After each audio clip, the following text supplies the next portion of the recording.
You are listening to the Empowering Working Moms podcast, Real Talk with Dr. Priyanka Nayak, a show to help professional moms in survival mode to take hold of their lives and thrive. If you're ready to take powerful action to create your best life, then this is the show for you.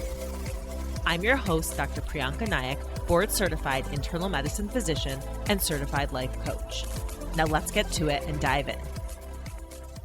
You are listening to the Empowering Working Moms podcast, episode number 19. Hello and welcome, everyone. I am so grateful to have you here today listening to this week's episode.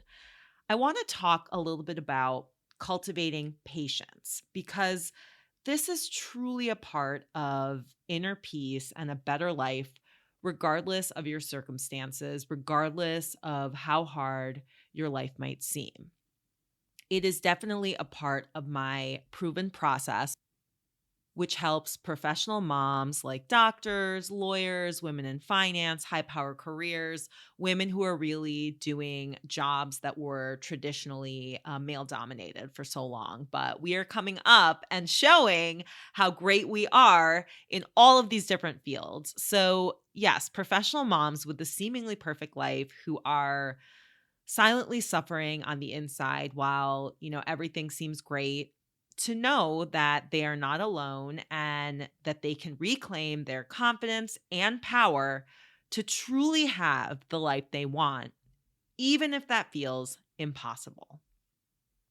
So patience is really the ability to wait or continue doing something in spite of difficult circumstances or suffering without complaining or becoming annoyed, right? And I know in this society where we've got instant gratification, instant information at our fingertips all the time with our smartphones and the internet, it's really hard to be patient.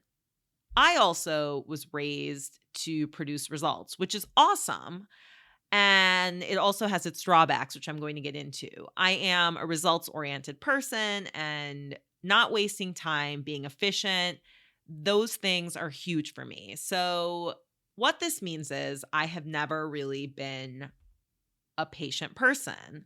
Well, up until now. Now, in the past several years and with my coaching, I've really learned to cultivate this. And I tell you this because if you don't feel like you're patient, just know that that doesn't define who you are. And it is most certainly something you can practice and work on and truly create. So waiting, we know, isn't fun. And we're used to immediate satisfaction. But this isn't serving us because what it does is it just creates more frustration when things are not happening on our brain's timeline. Of course, the antidote and solution to this is patience. Let's first address patience with ourselves. Being patient with yourself. Does that sound strange to you? It used to sound strange to me, but a lot of things that used to sound strange to me no longer do. So being patient with ourselves really means giving ourselves grace. Are you going through a hard time or having a tough day? Can you be more patient with yourself? So it's interesting because clients often come to me saying they want to be more patient with their kids. But truly, patience starts with ourselves, inside of ourselves, and takes practice. So I challenge you to practice patience the next time you feel yourself demanding more from yourself or trying to give yourself tough love, trying to, push yourself, let's say, when maybe pushing yourself isn't the best thing. What about meeting yourself exactly where you are instead? Knowing that you're doing your best and that this too shall pass. How about trying that on for size? Patience with where we are in life or goals. We know good things take time. Some people, of course, get lucky and get quick results, but often time and effort combined really create the results that we want. So, when we're taking the right steps to get where we want to go, let's embrace the process. Let's embrace the work instead of attaching ourselves to the end result. This actually helps us to cultivate patience as well. Mel Robbins has a manifestation technique in which she emphasizes visualizing the work to get where you want to go, and taking pride in that work or action. Give that a try. Lean in to the work because I know you're a hard worker. You are working your butt off at work and your butt off at home. So know what result you want, but again, try to detach for it and know that it will come in time. Something else to practice is zooming out and gaining perspective. This is another key in patience cultivation. For example, when your kids are making a mess and it's driving you nuts, we've all been there. Take a step back before indulging in the frustration. There's a simple solution. To clean the mess, of course. Yeah, we all love cleaning messes, I know. But if you're tired, let's say, you could do it later. Or if your children are old enough, ask for their help. Also, what helps me tremendously is to be grateful that my kids are in my home, knowing that when they're grown up and one day when they inevitably move out, I will probably miss that mess. And of course, this is a small blip on the radar and shall pass. When you find yourself being impatient, try to remember or think that nothing has gone wrong. All is as it should be. So often, things unfold exactly as they should. But we might not realize until much later, way after that difficult time or challenging time. I want you to reflect on some adversities that you've had in your life. How did they serve you? So for me, it took me 3 years to get my application up to par to apply to medical school. I will tell you that I was impatient that entire time in my 20s. But what happened this time in my life served me. I'm aware of the marathon that is life, right? I was able to get into a few US MD schools in spite of being told that that was unlikely. So I know that I can do hard things, and so can you. Hence, let's work on enjoying the process, believing in ourselves, and learning to build that patience. So when you reflect on that adversity in your life, remember how it served you and think about how that tough time, maybe you weren't patient, but from now and moving forward, when you have adversity, perhaps you can try to practice patience, knowing that this is taking you exactly where you're supposed to be. Another tip to build patience is to stop feeding into certain narratives. Because of the previous story, the 3 years I took off before medical school, I had this mantra, this idea in my head. Things take me longer than other people. And it most certainly was not in a positive light. I realized that I needed to ditch that story. Now, remember, this story is deeply ingrained in me. But when I feel it coming up, I notice it, I acknowledge it as an old frenemy story, which doesn't serve me, and then I move on instead of indulging. So just take time to notice what stories you have surrounding patience. Try to get rid of the ones that aren't helping, or just notice them and don't indulge in them in the same way that you used to. Something else that's helpful in cultivating patience is to focus on shorter-term goals. The shorter-term goals help us get to the longer-term goals.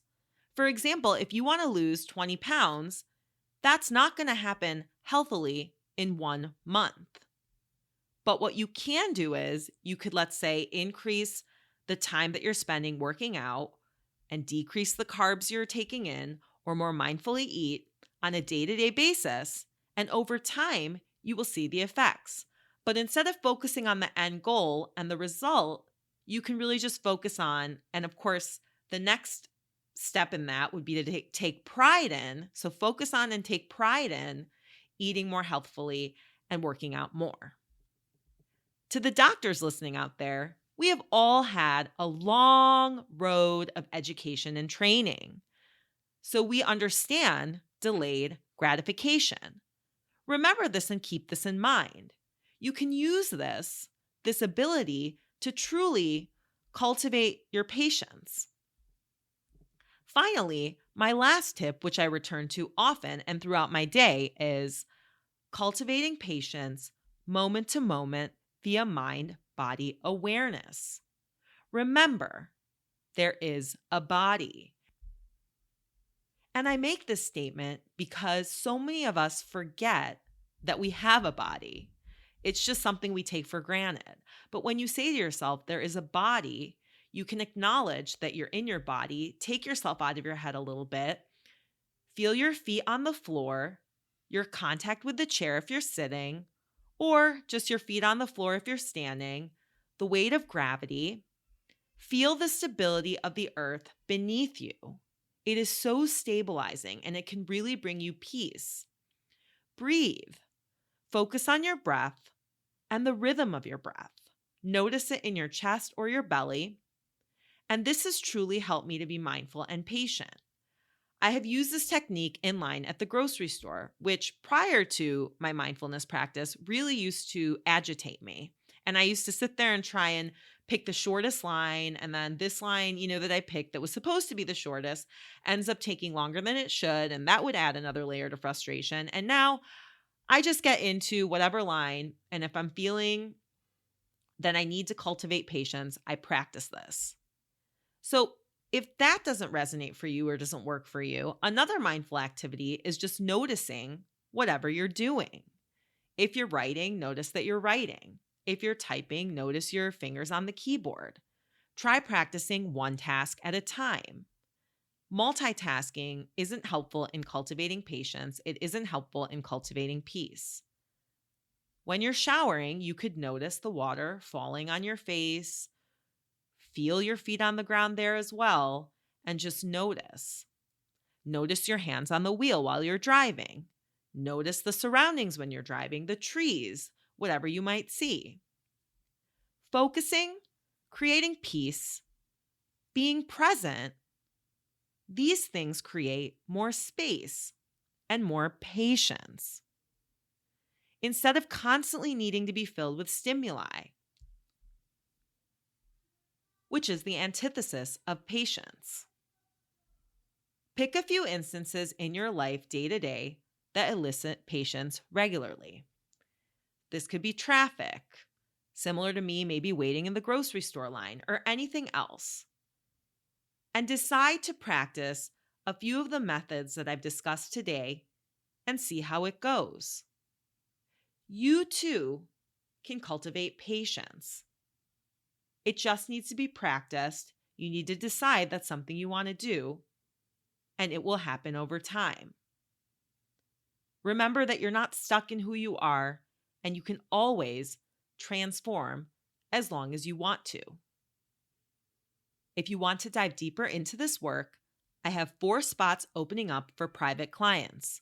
My process helps professional moms with a seemingly perfect life who are silently suffering on the inside to know that they're not alone and that they can reclaim their confidence and power to have the life that they truly want, even if that feels impossible. Book a call today with me, www.priyankanayakmdcoaching.as.me, link in the show notes.